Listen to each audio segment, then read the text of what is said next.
जय श्री राम भाइयों, जय श्री हनुमान। आज चर्चा करने जा रहे हैं, जो ध्यान से सुनिएगा। जो क्या कहता है, एक चौपाई है, इसको रामचरितमानस पाठ की यह चौपाई कहाँ पढ़ना चाहिए, तो पढ़ के मैं पहले सुनाता हूँ।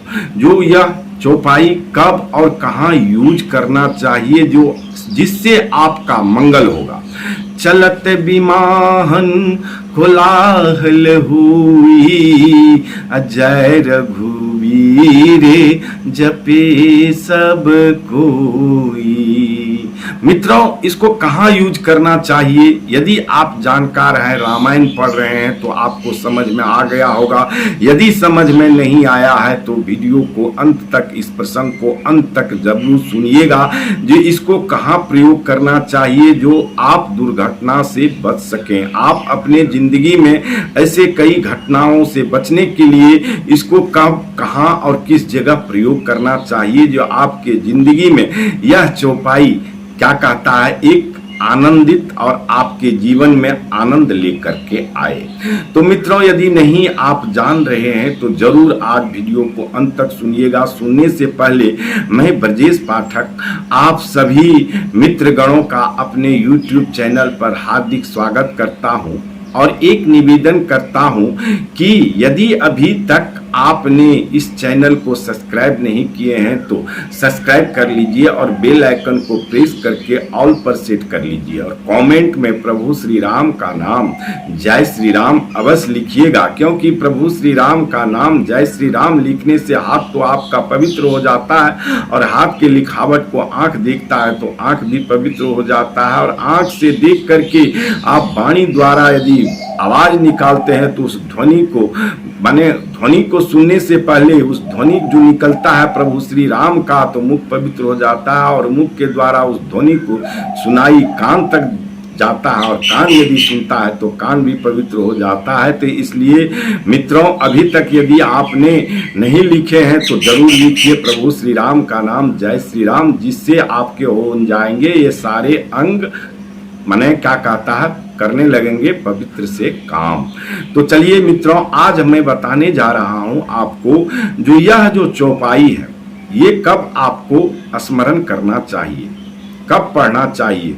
क्योंकि रामचरितमानस के एक एक चौपाई, एक एक दोहा इतनी शक्तिशाली है बंधुओं, जो आजकल मैं देख रहा हूं कितने जगह, कितने आदमी को मैंने ऐसा, मैंने क्या कहता है, एक तरह से निर्देश भी दिया, जिसके घर में देखते हैं जो बहुत दिनों से बीमार पड़ा व्यक्ति है और उसकी प्राण नहीं निकल पा रहा है, वृद्ध व्यक्ति है और प्राण फड़फड़ा रहा है, तो उनके यहाँ यदि मैं बोलता हूँ या लोगों को भी देखता हूं, जो रामचरितमानस या रामायण पाठ कहिए, दोनों एक ही है, रामायण पाठ की कथा सुनाने से उनके प्राण जो है क्या कहते हैं, निकल जाते हैं। शरीर से प्राण भी निकालना बहुत मुश्किल है, तो वह प्रभु श्री राम की कृपा ऐसी हो जाती है, जो रामायण पाठ करने से उनके शरीर में जो वह प्राण नहीं निकल पाता है, वह प्रभु श्री राम की कृपा से निकल जाते हैं, उसके कष्ट हरण कर लेते हैं। दो ही होंगे, या तो उनके कष्ट हर लेंगे और नहीं तो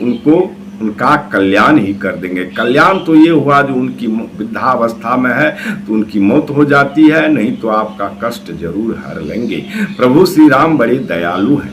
तो मित्रों, अभी जो मैंने आपको बोलने जा रहा हूँ, क्या बोलने जा रहा था, जो यह जो चौपाई है इसको कहाँ यूज करना चाहिए और किस जगह यूज करना चाहिए, किस समय यूज करना चाहिए, जिससे आपका कल्याण होगा। और निश्चित रूप से बंधुओं कल्याण होता है। ध्यान से मित्रों सुनिएगा, जो ये जो अभी हमने आपको पढ़ के भी सुनाया है, क्या चलत बिमाहन कोलाहल होई, अजय रघुवीर जपे सब कोई।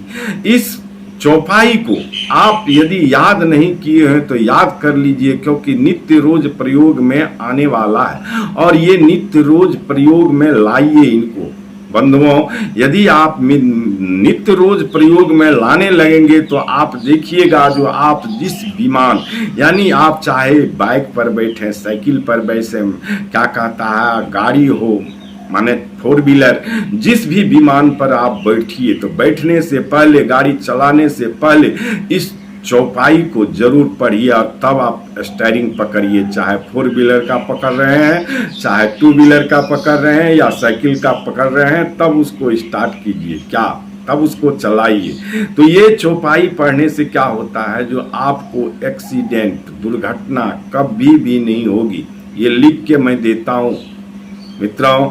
यदि आपको विश्वास नहीं है तो आप इसको नोट करके लिख लीजिएगा, और जिसने आज तक पढ़ा है उसके साथ कभी भी दुर्घटना नहीं घटी है, क्योंकि ये चौपाई अपने आप में शक्तिशाली है। और ये चौपाई इसलिए शक्तिशाली है, जब प्रभु श्री राम लंका से चले थे पुष्पक विमान पर, तब वहां पढ़ा गया था, चलत विमान कोलाहल होई, अजय रघुबीर जपे सब कोई।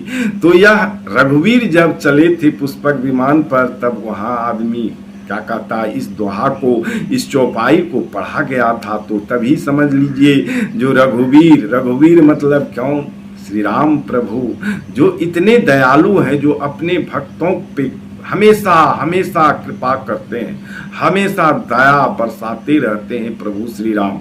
और श्री राम का यदि आप नाम लेते हैं तो हनुमान जी आपका जो है निरंतर उनके नज़र आप पे बने रहते हैं। जो कौन है यह कलयुग में जो राम राम श्री राम राम करते रह रहे हैं, प्रभु का नाम लेने वाले पे उनका श्री हनुमान जी का बहुत बड़ी कृपा होती है। और यदि आप संकट में फंसे हैं तो श्री हनुमान जी आपको किसी न किसी रूप में मदद जरूर करने आते हैं। ऐसा मैं कई जगह अनुभव किया हूँ। और अनुभव ही नहीं, उसको जो है जब अनुभव होता है और उसके बाद यदि उनको खोजने लगते हैं जो मदद करके चले जाते हैं, तो ना वो नगरी ना वो ठा, कहते हैं ना, वहाँ वो रहते ही नहीं है, वो चले जाते हैं। क्योंकि वे जो है आज तक प्रत्यक्ष रूप से किसी का मदद नहीं किए हैं। श्री हनुमान जी राम भक्तों का ऐसे ही माने क्या कहता मदद करते हैं, जो आप जान न पाए, जो श्री हनुमान जी हमारा मदद करने आए थे और वे करते हैं। श्री हनुमान जी आपको माने क्या कहता है इसलिए मदद करते हैं, जो आपको लगे जो प्रभु श्री राम के नाम में इतनी बड़ी शक्ति है। नाम में तो शक्ति है ही, तभी हनुमान जी आते हैं आपका मदद करने।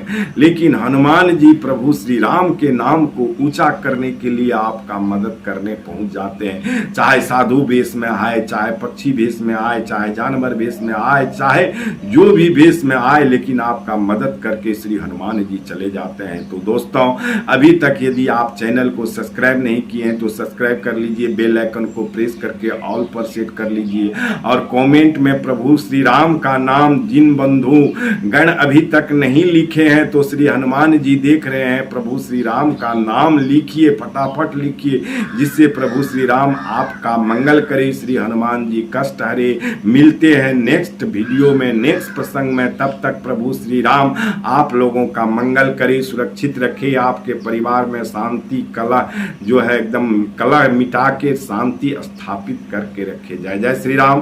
अंत तक सुनने के लिए प्रभु सबका करे मंगल काम।